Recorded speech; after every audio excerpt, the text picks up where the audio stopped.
Hi, this is John Horn. I'm here today. I want to talk to you a little bit about the new LR Baggs M80. I've got the box here as well. And if you're investigating this pickup, I just thought you might like to know some more about it because as of this moment, there's not a ton of information or demos out on the web. It's still sort of making its way into the marketplace. And I thought I'd share with you what my experience has been so far. I've only had it since the beginning of the week and haven't used it on any gigs yet, but just playing around with it here in my room, I'm really happy with it, very pleased with it. I'm not going to give you a lot of new technical information you can't find out anywhere else, but just some examples of what the pickup sounds like. So I'll tell you what, let me tell you how I have it set up. When I received it, it comes in active mode or passive mode. If you've checked out the M1 pickup, this is the M1A. The M1 does not have a preamp in it and does not have a little volume slider, volume control here. Volume wheel, I guess it would be. This one has the volume wheel, and it also has a selector switch. This is the M1A, so it doesn't have it on it, but it has a little selector switch on the back, so you can select if it's in passive mode or active mode, which is very cool. When it came, it was in active mode, and I thought that seemed like a great idea, and I plugged it in and I used it. I was pretty happy with the sound. I've made a few adjustments just so you know what you're listening to, and I'm not going to adjust it in several different modes. I'm just going to play it for you the way I think I'm going to be using it. I was more impressed with the way it sounded in passive mode. I'm not quite sure why, but the EQ was a little different. From talking to a rep at Baggs, I do know that they tried to program a little bit of their own EQ curve.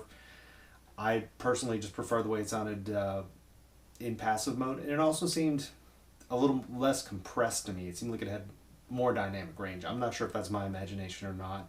Maybe I'm just not hitting the amp as hard, but I do feel like it made a difference that I enjoyed. Also, when I received it, the pole pieces were adjusted quite high, and I'm sure Baggs knows what they're doing and that's where they want them, but when I were to play up high on the neck, and I do have a couple of arrangements where I need to do that, I would actually have my strings fretting out on the pole pieces, which sounded terrible. So I have adjusted all my pole pieces down one full turn.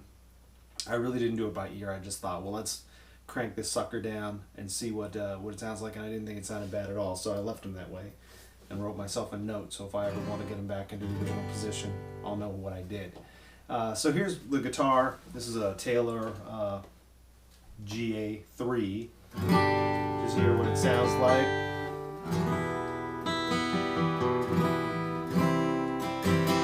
Without the pickup, I'm sure the mic is going to pick up some of the ambient sound of the guitar in the room.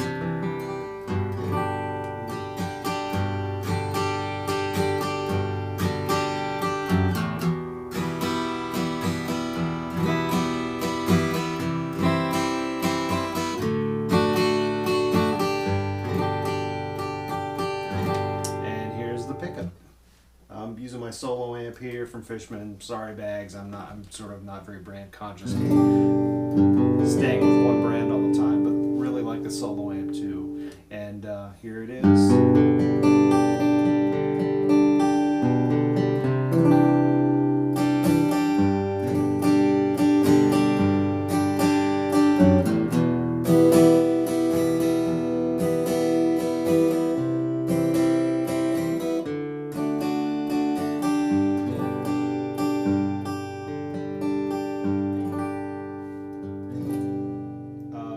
As you noticed, I kind of just scraped the pickup.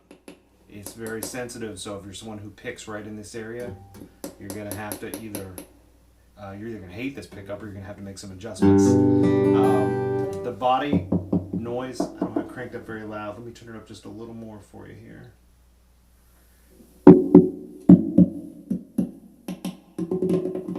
It does not overpower the sound of the guitar, which is great, but if you want to do some body percussion, the M1 did some of that, but it didn't have the same range and depth of sounds that you can get out of this. So different places on the guitar is very sensitive, very cool.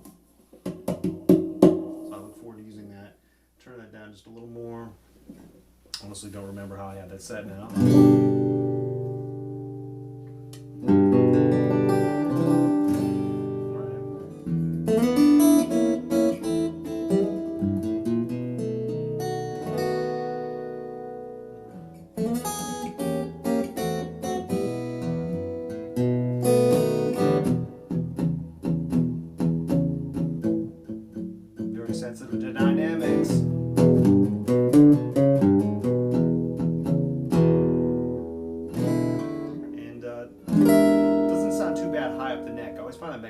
pickups kind of reveal themselves as magnetic pickups the higher up the neck you go. Down here sometimes they don't sound quite so bad. I don't say bad, but they have sort of warm characteristic to them. Up here, it starts to sound a little more electric. This one really sounds good to me.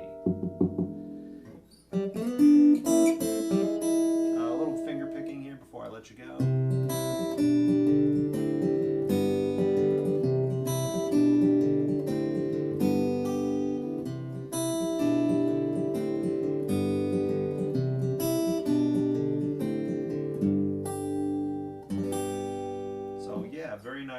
Very nice pickup, dead simple to install. It just takes these 2 screws right here that you tighten up.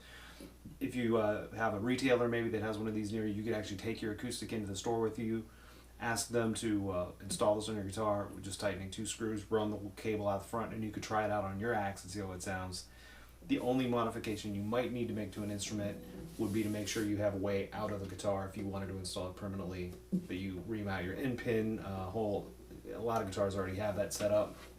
Something I didn't realize, this Taylor didn't come with electronics. All the Taylors already have the end pin reamed out, but you can't tell because of the way it's manufactured. They have like a little bushing in there that their end pin button screws into. So it looks like it's solid wood, but it's ready to have pickups installed at any time. Okay, I think that does it for me, and this is the M80, excuse me. What am I talking about? It's the M80. And if you have any questions about it, please let me know in the comments. Have a groovy day.